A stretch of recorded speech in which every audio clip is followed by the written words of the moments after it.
Alright, so what's up, you guys? It is me doing another podcast on a new controversial kind of uprising in the Yu-Gi-Oh community.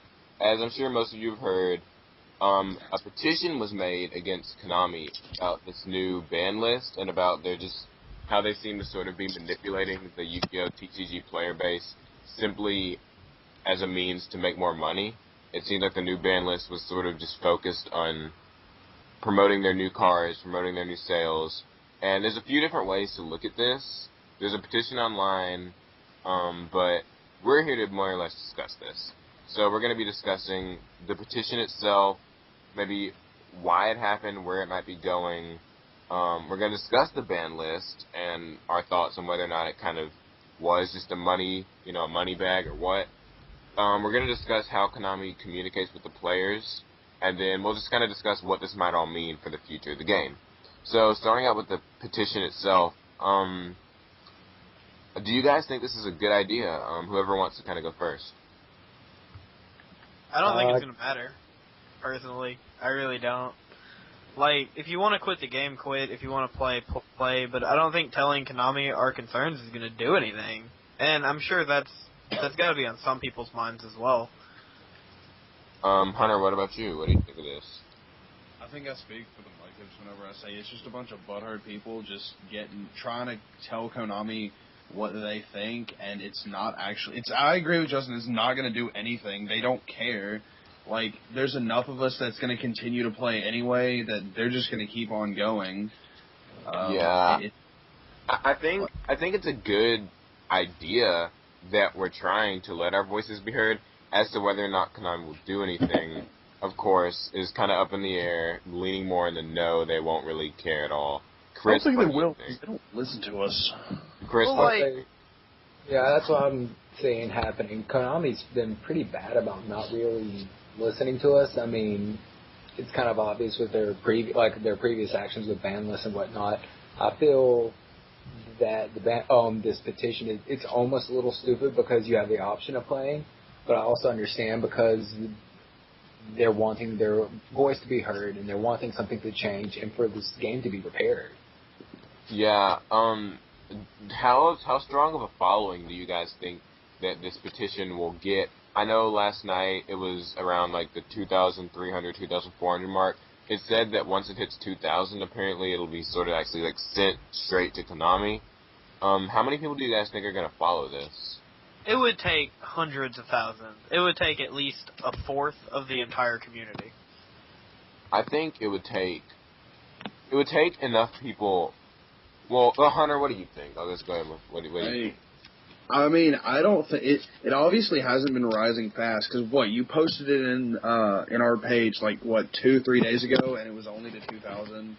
Like, you look at it and people are thinking, people already know that it's not going to do as much, or else if they do think it's going to do something, they'll just put their name on, but, I just think people know that it's pointless, and they don't really care. Chris, what about you?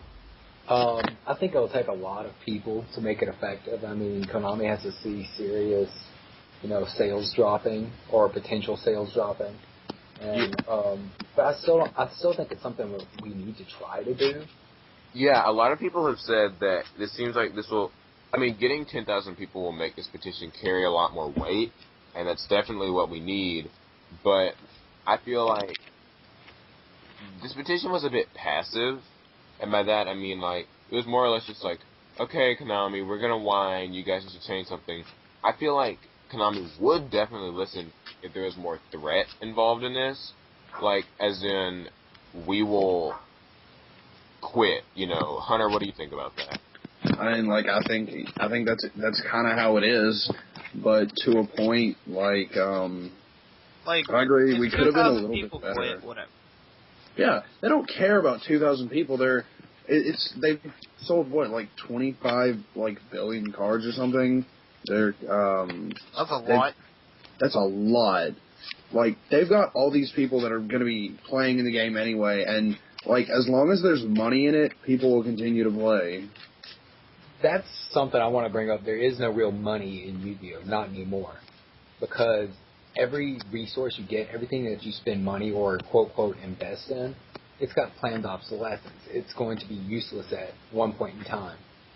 And while you have it, while it's still considered an asset, you're probably going to be using it. Or even if you do manage to make a profit off of those, say, like 1 or 2 cards, you still have to buy more later on. There is no real money in Yu-Gi-Oh! Yeah, there's no such thing as a profit, and that's always a bad thing. You would have to make a massive investment on a future set. Like okay, the Pre-orders. day Fiendish Chain came out, it was like $8. If you'd have bought 100 of them, you'd have made a good profit.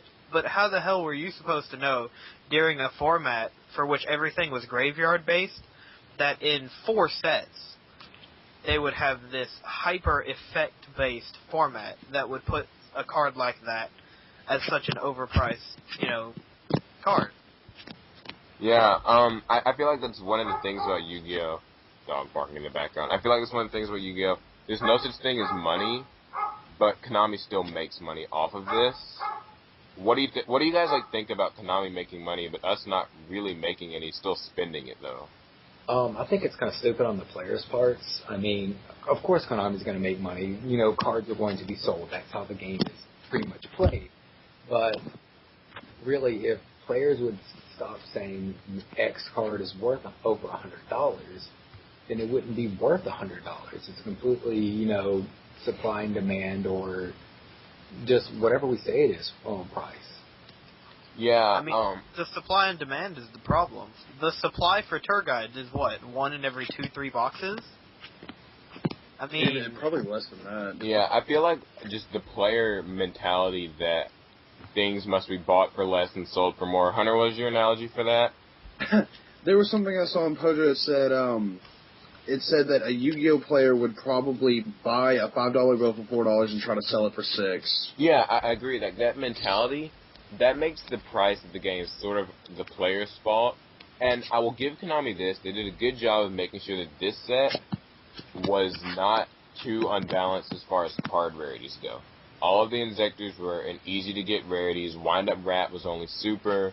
I mean, there were, secrets like Zenmayo or whatever, but it wasn't the tour guide level secret rare stuff that we were sort of accustomed to. I think they did good with that, but I still think that they do plan for a lot of this stuff to garner sales for them, and that does feel a bit manipulative. I mean, I don't know. I mean, I believe that, and I believe that if they didn't do some of this, if they just kept everything the same, that's the whole reason for rarity bumps, is if they kept everything common and stuff as it was in Japan, then it would be easier for people to get, and they would buy less boxes and less packs of these things, and Konami wouldn't make as much money. The whole point of it is for them to make money, but I feel like to a point it's just kind of dumb the way they do it. It's kind of a means to an end without much of a care of who suffers in between type of deal. Yeah. I feel like if they were actually going to deal, if they were going to continue to do this, that they need to do something along with the game, changing it in a way, that's been the biggest thing that people have been griping about, is the difference between OCG and TCG. So sort of moving forward in our conversation, let's go ahead and talk about this ban list. It's an interesting one, to say the least.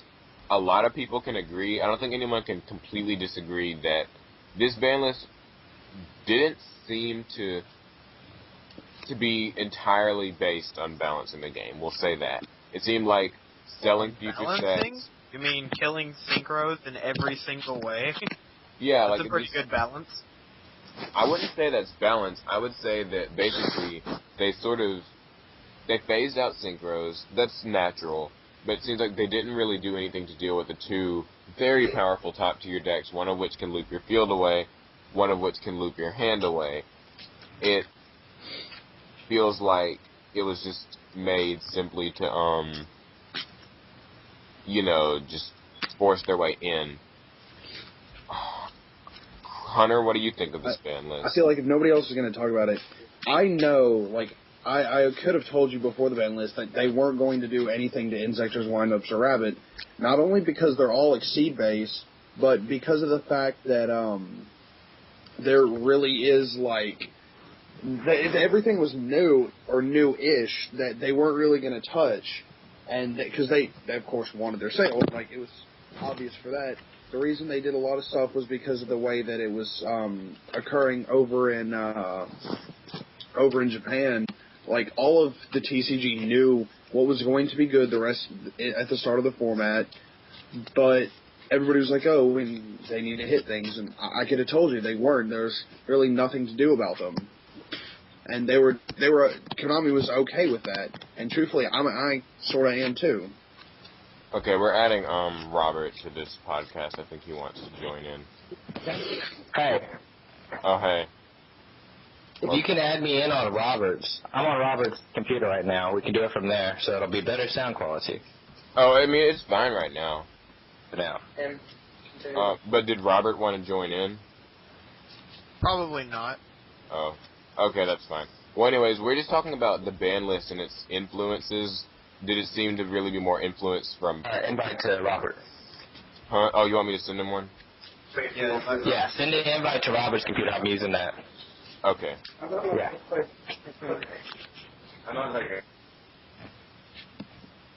Call failed. It says call failed. Anyways, I'll try that again. But, Chris, do you think this ban list is more influenced with money or with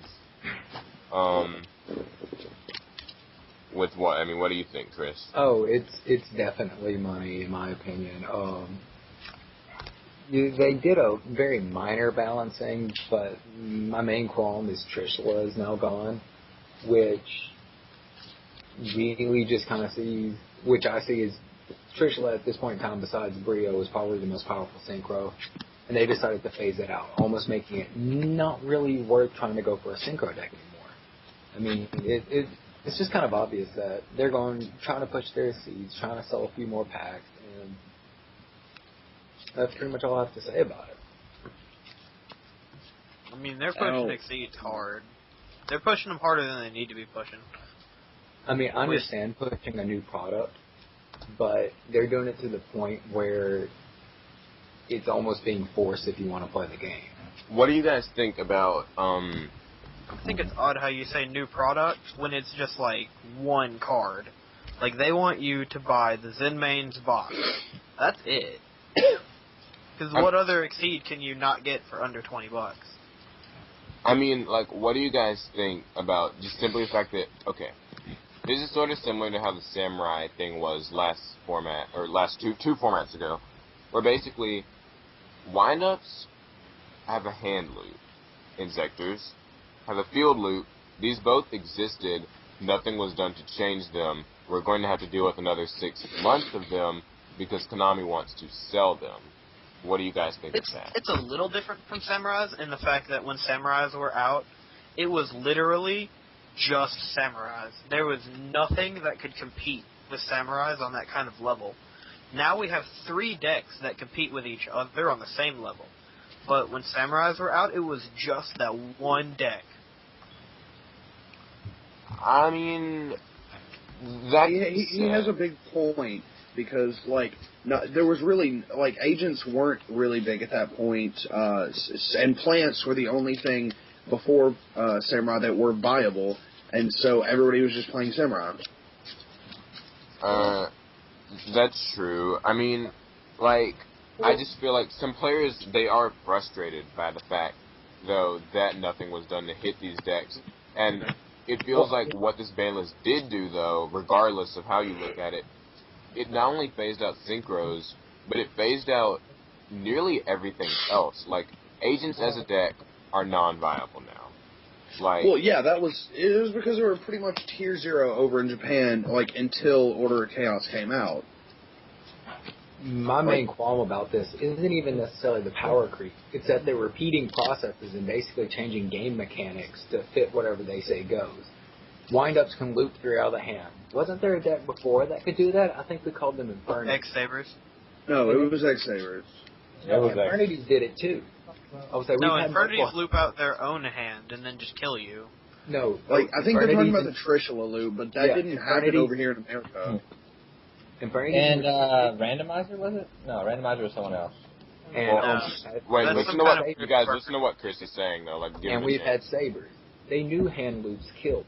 They knew hand loops dominated game formats. Why did they make another one? The second thing is, Injectors, throughout the entire time I've played Yu-Gi-Oh!, optional effects can miss the timing. And this has been true for the entire time that I've played Yu-Gi-Oh!, except for Injectors. Yeah, I was always curious about the ruling on Injectors. Why don't they miss the timing? Anyone who knows, go ahead and explain. I the don't. timing on Just cause. Like, okay. yeah. Injectors, like, they don't miss their timing because of just the way everything goes. It doesn't make a lot of sense, but So they play basically, around it's just with because wild Konami games. says so. Yeah, Because they couldn't be bothered to take out the word can. I don't see where they're supposed to miss the timing at all, y'all. You really? I mean, okay. Like, Centipede and Dragonfly. Centipede and Dragonfly, when the equip card goes to the grave, it says you can search a card. Because those are optional effects, they shouldn't miss their timing because Hornet's effect is resolving. That's just my interpretation of things, but it feels to me like Konami simply said, you know what, these guys aren't going to miss their timing because they're a new product, we want them to win, and you guys are just going to sort of have to deal with it. Well, I never saw why things like that should have missed their time in the first place. I don't think it should, because it's activating off the Hornet's thing. It's going on to the chain. I don't know. I mean, I guess that's not really... I mean, that's like saying Pen can get its effect when Tribute by Kai says, and we've all realized at one point in time that it can't. That optional effects miss the timing when another effect is trying to resolve at the same time that the optional effect is trying to resolve. And, you know, the same thing with Light Pulsar Dragon. Its effect is optional, which is what cuts off the whole Dragon, you know, OTK thing. So I don't see why it doesn't apply to Insectors. But that's kind of beside the point. Beau, since you just joined, what do you think of this ban list? Do you think it was kind of money influenced, or what would you say? I think it was money influenced highly. But people have still complained because, oh, they tore down my favorite deck, yada yada. And, you know, it's a general butthurt. I don't see why they'd made... I'm not. They had a great run. They won a world. But it's just, you know, people don't like the change. Everybody has complained about a ban list at one point in time. Everybody. I don't see why there isn't to make an actual petition regarding it. Konami's not going to change anything. I mean, it's just what they do. I don't think the petition's mainly about the ban list, though. It's about the direction that Yu-Gi-Oh! Is going. I think the petition is more along the lines, kind of what Chris is saying about how it's something that's kind of gone on forever. We're given overpriced cards, we're given new, more, you know, like powerful decks, and other things just get phased out, and it's all just money for them. It's not, I mean, they could easily balance things. They have the power to do it. They have the power to make a ban list that balances things, but instead, they choose not to and simply give us the best new deck. We're supposed to play it because it wins and buy boxes to get the secrets that go in it. And I mean, you know, there's no real element of like a balanced top tier deck. Because to my knowing, there have been balanced top tier decks. I feel that decks like, does anybody remember, Diva Zombies, things like that, it took a few turns of setup, it exploded, it was top tier, it was stoppable. Decks like Windups and Injectors, though, are a lot more difficult to stop. They can loop your hand away, they can loop your field away, and it's like Konami's acknowledging that they exist, but not doing anything about it. Hunter, what are your thoughts on this? Well, first off, I'm going to look at what are called TCG exclusives. Now, I will admit that TCG exclusives do give more speed to the game. It makes it... I actually think it makes the game a little bit better. I kind of wish they would give them to OCG along with it. Like, I know OCG is supposed to be their testing ground, but, like, they should merge them and make, like, exclusives given to them, too, because I actually like it helping. I just wish that they weren't so high-priced. But in that, I think that what has really come about in these decks nowadays is that it doesn't really take a setup. You just go off and Like, that's the only thing. That's what people are complaining about mostly is, oh, we can just have 1 or 2 cards in hand, we can do everything we need to. Like, I'm okay with the setup decks, but I'm also, like, okay with what has been given to us now, and, like, players just need to learn to adapt to how that goes. And that's one thing that they're not, like... And by adapt, you mean just buy new cards? Well, no, not exactly like that. Like, I'm talking about change their own playstyles to counter or to go with the certain decks that have been going on. How much can you change your playstyle to adapt to a hand loop? You run Baylors and Maxis. And basically buy expensive cards. Oh, you didn't mean have to buy... They weren't expensive cards to start with. Maxis $5 card. We demanded there was Neither a was limited Fiendish supply, Chain. and then the You price weren't here a went second up. ago when I made the Fiendish Chain comment. Nah, I think Yeah, it's that. like, everything has pretty much been cheap at one point. Tour Guide was 30 at, like, sneak peeks, and it was 30 for a long time because, like, Exceeds weren't out yet. And then they printed Zen mains, and everyone went, well, fuck. Looks like this card's going to be $1 trillion. And, like, other things like that, like, Maxi was $5 to $10 at one point, Venus Chains were $8. Everything in the game is, like, low. Even Baylors were, like, $10. I'm missing your point here. So wait, Beau, since you, like, pointed out that Maxi was cheap to begin with, what are your thoughts on the way that these card prices increase simply from player demand? Like, we say a card is $100, so it just magically becomes $100. What do you think of that? I didn't say we say it becomes $100. Some guy will just say They'll pay whatever they can. Like, if they need the card bad enough, they'll pay whatever they want for it. And then it becomes standard practice. And see, the thing is, okay, how much is Maxi on Troll and Toad right now? What, 110 or 119? 120. It's 120. And the thing is, anybody who sees it on Troll and Toad kind of just has to say, okay, it's about 110, 120 right now. The thing is, though, it's like Beau said, one guy just made that price up. Why do we have to all believe it? I don't think it's like one guy. I'm not saying the one guy made it up. If someone runs something in a tournament and it does good, players are likely to imitate. Yeah, people will go by what they think wins. And if Maxi is in the main deck that wins, the price will go up because the demand will go up. And since it's a secret rare, its pull rate is very hard. Yes, when demand is high and supply is low, then prices are high. That's how supply and demand works. It doesn't matter what we try to say. It's going to happen like that. Well, I'm just wondering, like, okay then, why do the prices necessarily have to be the point they are? Think of it this way. You know how there are cards that are maybe Chain Disc was like $10 at a time? It still is, really. Yeah, it's like $10. Why can't it be $1 and Maxi be $10? Maxi is 10 times the price of Chain Disc, so why can't Chain Disc just be less? Why do the prices have to get so high? I'm not saying competition. That's just competition. Chain Disappearance is also another, like, Chain Disappearance came out in IOC. It's only been out in IOC as a rare. Now that's extremely hard to find. Like, that's one main reason why it's just randomly high as a rare. Like, I just kind of wonder why the growth is so exponential. I feel like, okay, you can compare it to supply and demand, but anybody who knows the first thing about economics knows that supply and demand does not increase nearly as high as Yu-Gi-Oh cards do. Maxi was about $60 maybe 3 weeks ago. Things don't double in price in a realistic market. It just sounds like players kind of make these prices as high as they want because they're willing to pay it, and then other players become willing to pay it by extension. I guess you can argue against that, so let's go ahead and... Beau, what do you think about it? Well, if they're demanding for this, let's say we're going back to Troll and Toad. They're selling them for $60 a piece, and they've sold out at $60. They've sold out of all their stock, and they get some more in.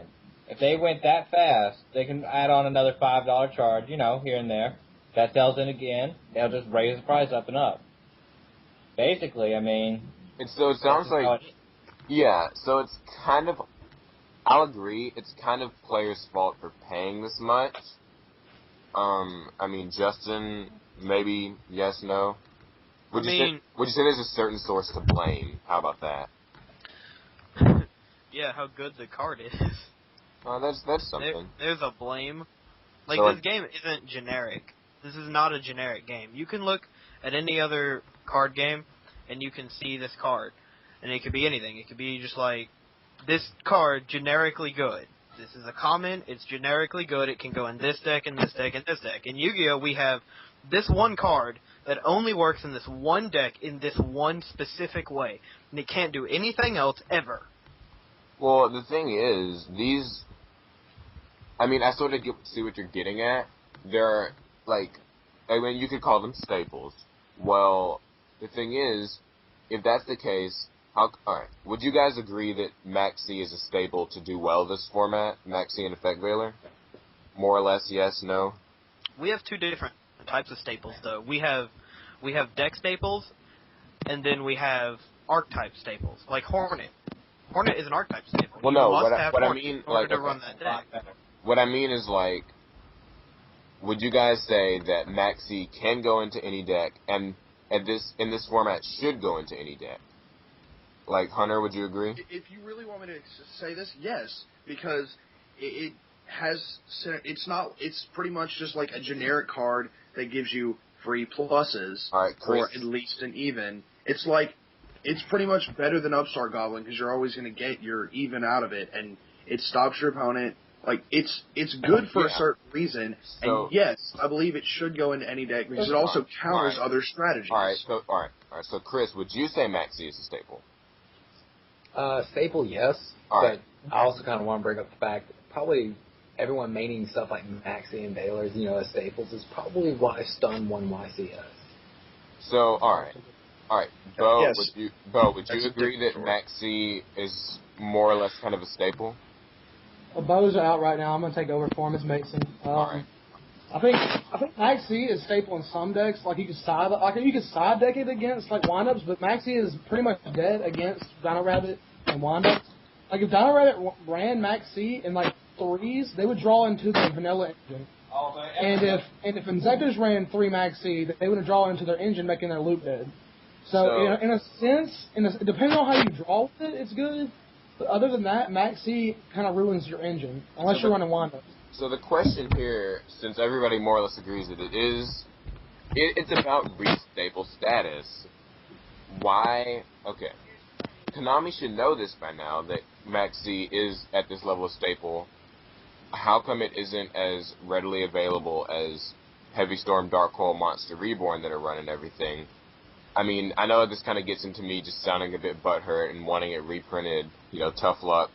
But, I mean, I feel like if Konami's seeing that it's a staple, they should print it as something that's accessible for everyone. I'm sure the reprint's on its way, but staples shouldn't get above... Like, they shouldn't get at the price Maxi's gone. But they don't know if it's going to become a staple or not. Yeah, We're the ones who determine what's staple and what's not.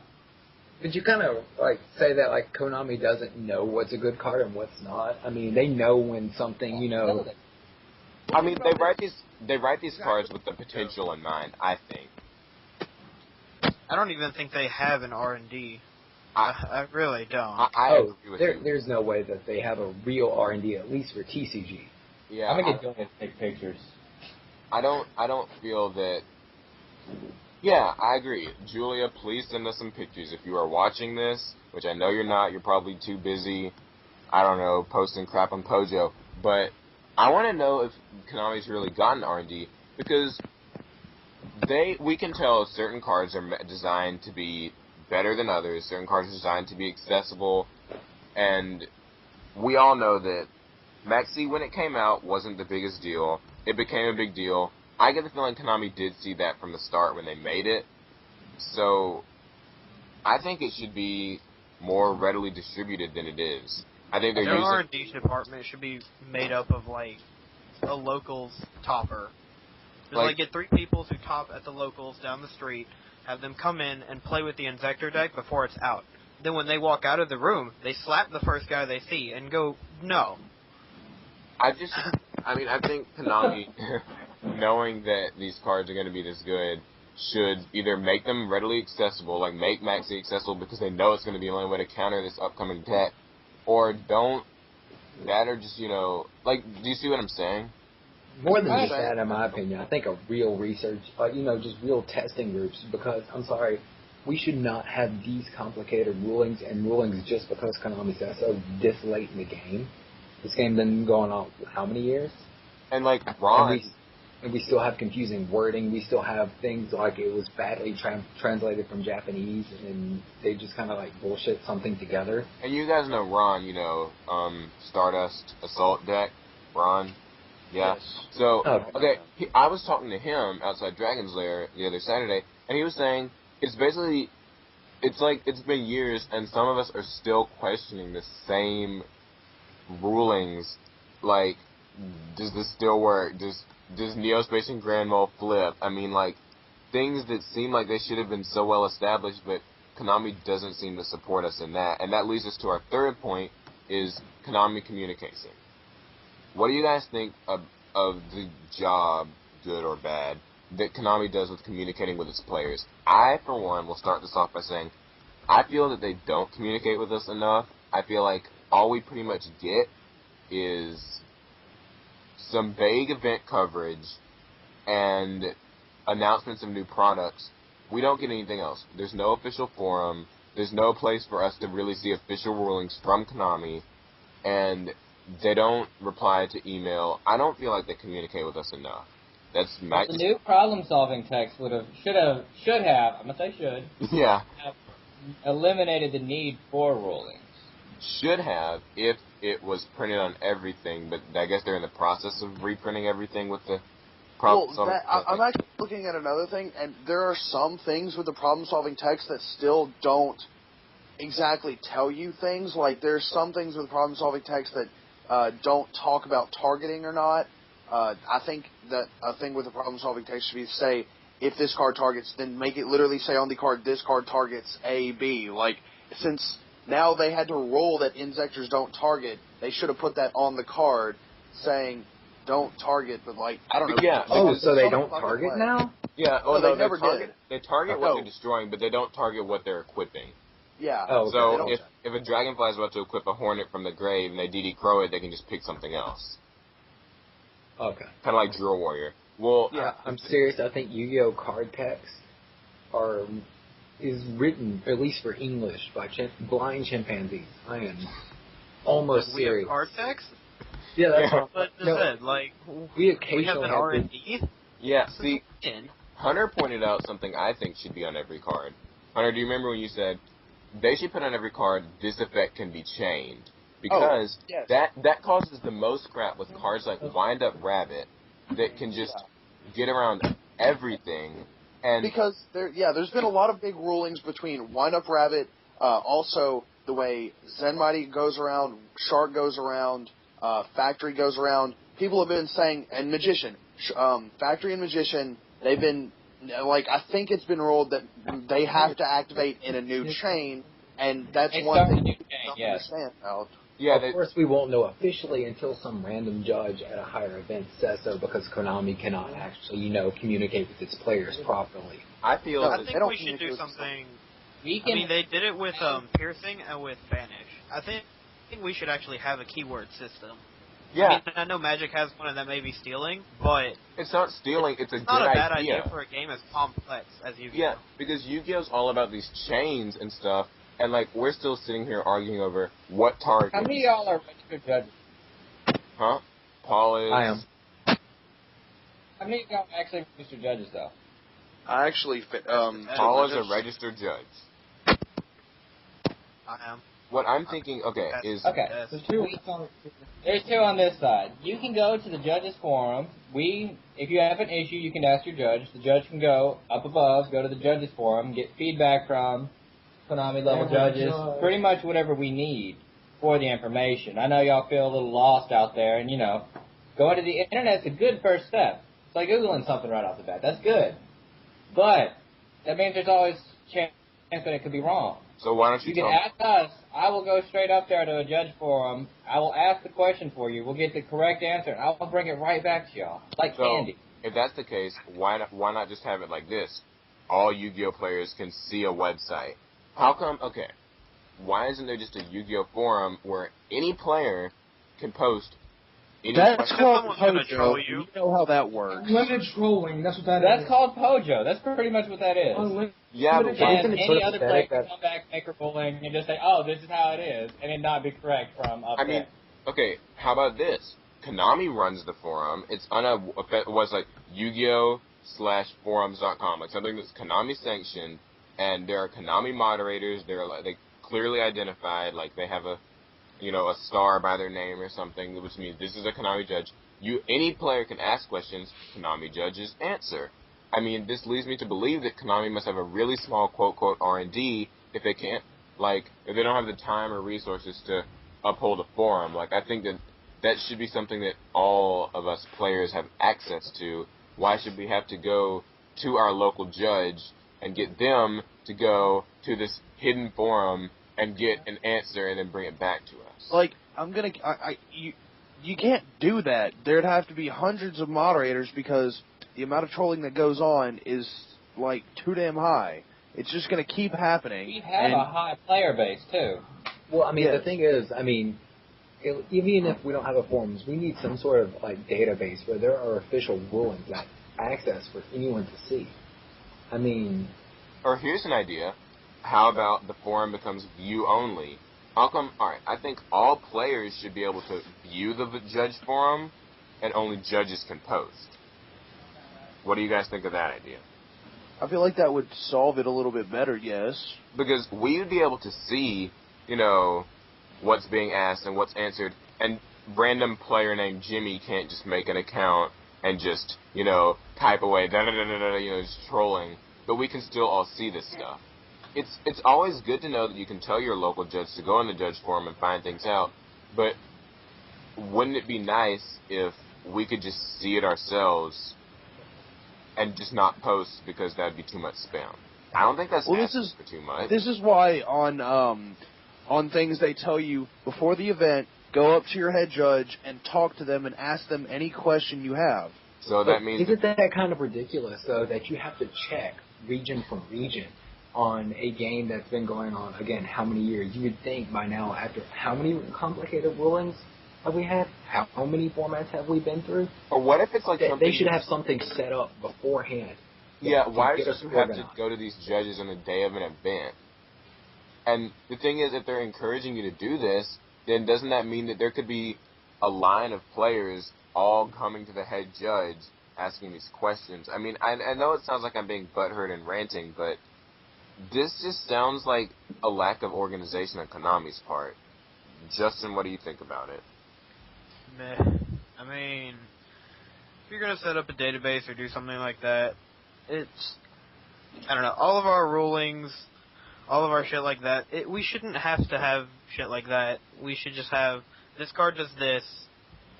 I agree with keywords. And you Your should idea's just... good. I mean, You I should agree already with that. know. I'm gonna say, I agree The game with has the fact been on for so long, you should already know certain things. Maybe Well, not something every player, weird, like injectors don't target, yeah. But, find that out. That takes 1 minute, and then you should just know it forever. Mason, Beau, what do you guys think of the keywords idea?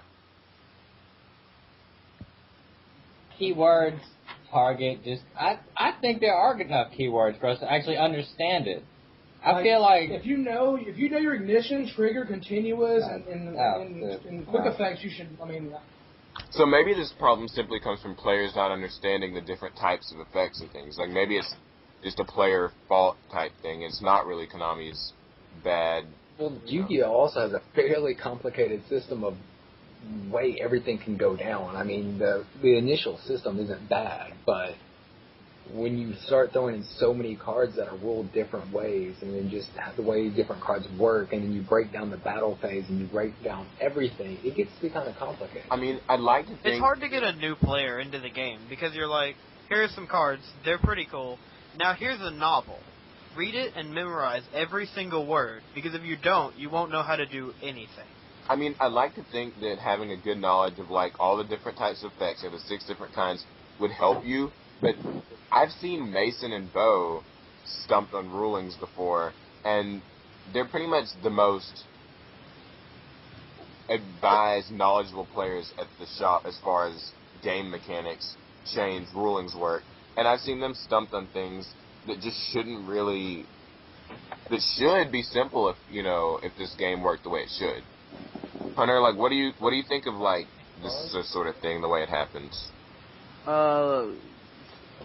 Meh, as well. It's like, I guess it's a type of thing where we should know better, but they should know better. Like, the world needs, like, if we could make it, like, more easily known, like, for all these different kinds of effects, I think people would be able to understand it.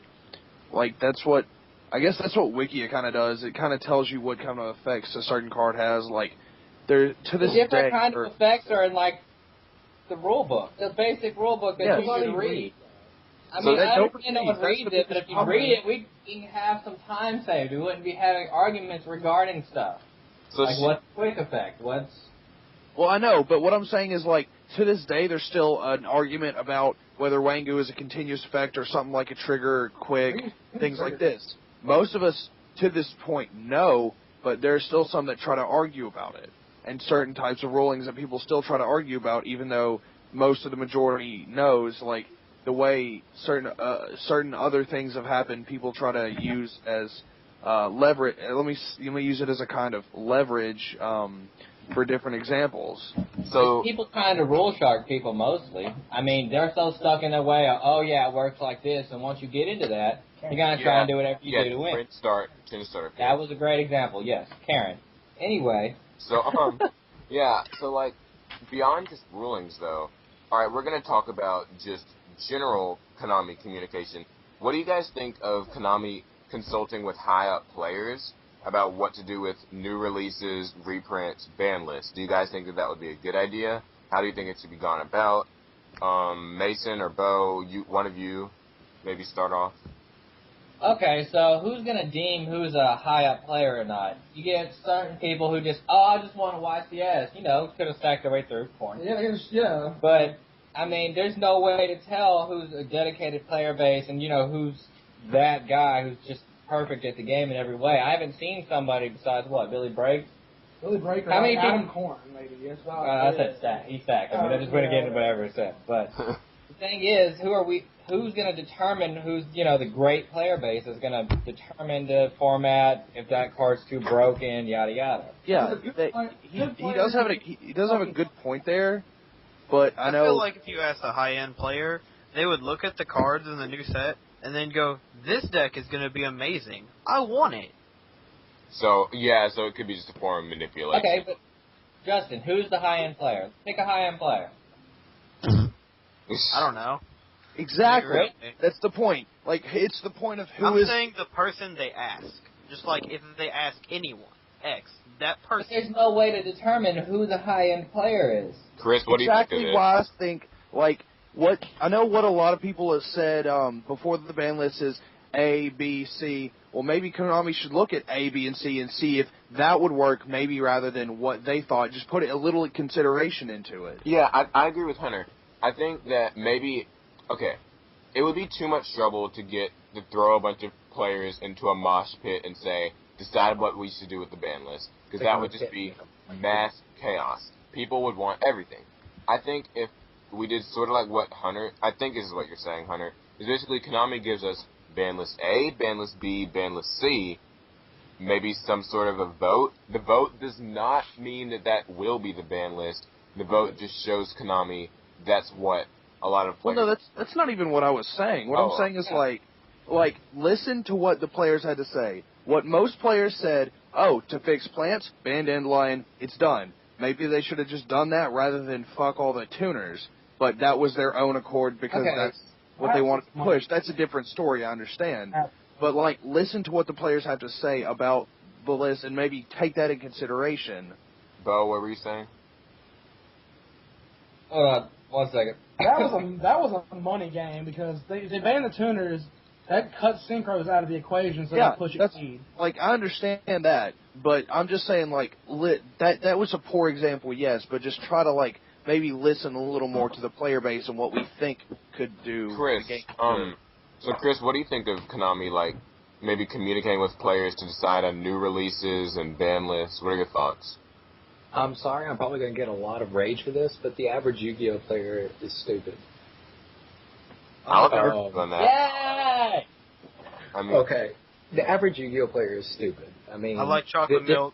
They're going to want something more powerful, they're going to want something more powerful and to hit the stuff that's already been in the past. They're probably going to keep this whole cycle going. I understand. Hold on. I have communicating like with- very important question. Justin, you said you like chocolate milk. Chris, do you like chocolate milk? I like chocolate milk. No, this has a point. You like Okay. chocolate milk, Hunter? Do you like I chocolate do milk? love chocolate milk. I very do. Okay, and Paul. chocolate milk is good. I can't drink too much chocolate milk. It gives me the shit. Now, that is my personal opinion. Everybody has a personal opinion about something. Now, I mean, I don't, maybe Robert doesn't like chocolate milk. Robert? I prefer strawberry. See, he prefers strawberry. Like, So, yeah. y'all all like this one deck, we'll say Inzectors. And he likes wind-ups. And he could be saying, okay, I think Inzectors should be touched or banned. And y'all, because he's running wind-ups. So I see what And you're y'all saying. would all so disagree with basically- him. Y'all just vote him down because that's y'all's personal preference, not what makes a balanced game. Yeah, like, I like do that's- agree with like, Beau. Yeah, I if it was get. player's choice format, there'd be a Teledad format every fucking format. I see where you're going with that. So It kind of That's leads true. me back to say, like, I won the dice roll game too. yeah, normal Yu-Gi-Oh players are stupid. But instead of, I understand communicating with your players, but I don't believe we should be able to choose what the ban list is. Instead, I support extensive testing. I just feel like the testing is never like it feels like they either don't test or they very insufficiently test. You cannot design a card simply just as you write it, and that seems like that's what Konami kind of does sometimes. I mean, I don't know. I feel like at any point, if you have a combo in your new set that gives you +4, and you don't have to use at least 3 cards to do it, that's a bad thing. If you have to use 1 card to get a +4, that's a bad card. Yeah. So this will kind of go back to our petition thing for our last point. Going forward, let's just assume that this petition gets 10,000 hits, 10,000 people sign it, it's submitted to Konami. Part B, let's assume they read it, and they decide to do something. What are some possible things they could do? Assuming they do something. Chris, you can begin. Pretty much just phase out the stuff that's broken. I'm not saying absolutely destroy everything, but instead of continuously making a new and powerful deck, make something balanced. Have a diverse metagame. Alright, Beau, what about you? Assuming They Konami... don't do anything about it. So, I don't think they would do anything about it had it fell through. but if they had to do something, what would you say would be a good solution to what people are complaining about? Combine OCD CCG. That's it. There's something. Justin, what about you? What do you think of could be like? I would love a combined game. I would love a combined game so that I would love combined prices. I want $1 Hornets. I totally agree. Hunter, what about I you? don't think. Actually, we should one not thing have- I've seen is, everybody's been flipping out about how OCG can use any TCG card they want. Well, now, starting March 1st, a big thing has been, like, they can't use TCG cards unless they have the actual OCG card with them as well. But that's just, like, kind of what we do with foreign cards. But, yes, one thing that people have said is either A, combine the OCG and TCG, and it would be a lot better, or B, split it completely. Either way, something is going to be better, I feel like. Here's Well, my that's a idea. disadvantage for Worlds, because all of our top tier decks run Tour Guide. And they run Tour Guide in such a way that, like, if you have it, you're going to use it. You have to use it, because there's no other card that compares to it with that kind of utility. You go to Worlds, you have to take it out of your deck. What do you have to compare to it? Here's my thoughts for what Konami might do. This is just my thoughts. I think, okay, they will probably not really, I just think it's out of their nature to do something as drastic as combine OCG and TCG or totally split them. I don't think they'll do either one. Konami's lazy. They don't really care about us. We've all kind of agreed on that. I think... The priority, just leave.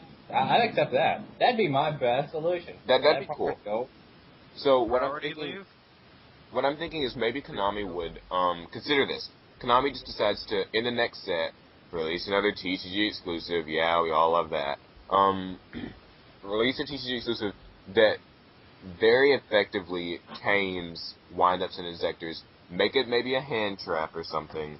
It's not gonna, you play this, you win. It's more of a, you play this against windups and injectors, you now stand a chance. As in, I'm not sure what that card would be. I'll just give an example. It would be summon limit. Man, I saw this card. It's called like a DD Crow or a Effect Veiler. I mean, I feel like Effect Veiler is one of the best cards in this game right now against them. So what do you guys think? All right, I'm thinking a hand trap. This is not like what it would actually be like do, but a hand trap. You discard it. Level 3 monsters cannot be used for the rest of the turn. Something that's not exactly that. You guys know what I mean. You would have to include your turn. And it would, of course... Well, then I'm building Dino Rabbit. Yeah, like, they have to... If they're going to do something that, it like, they have to include it, like, for all of it, and it's just, like, I don't know, it's just something that doesn't seem like they could do that easily. Have to say? It would actually have to say, discard this card from your hand. Neither player can summon more than once this turn. You have one summon. That's it. That's old school. You have one monster. I don't think, like, I feel like that people could just abuse the crap out of that. I get exactly what Hunter's saying.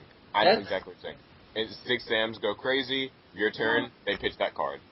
What do you do now? It's like another oppression, and I get how that could be unbalanced. But what were you saying, Beau? You could say it to where, like, you could only activate it if you have equal to...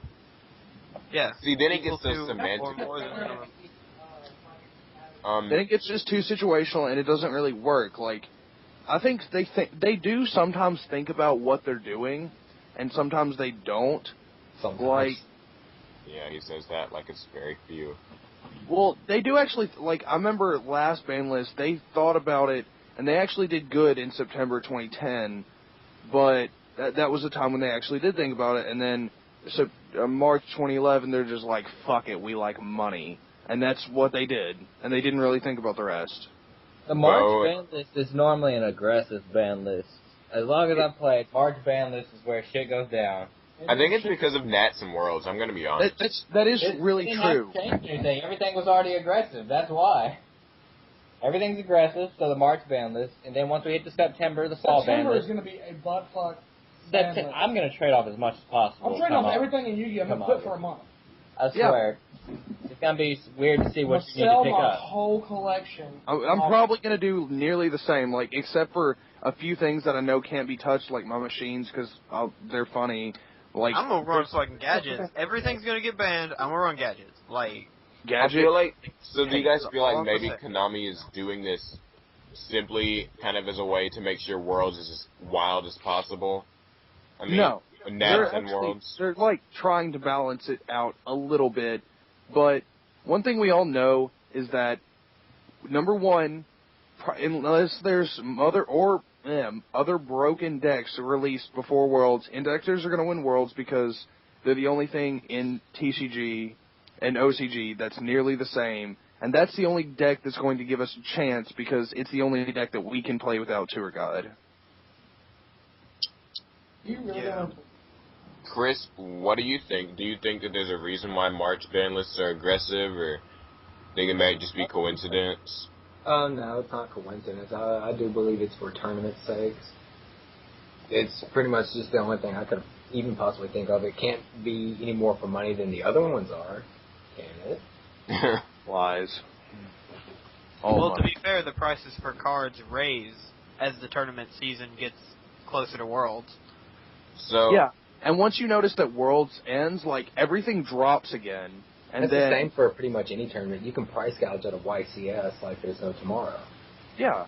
You can do that before Natties. If you do that before Natties, if you know you're not going, prices are high before Nationals because everyone's looking for that one card. Especially the morning of, like... Yeah, I've that's why heard you morning go to of that prices. Everything.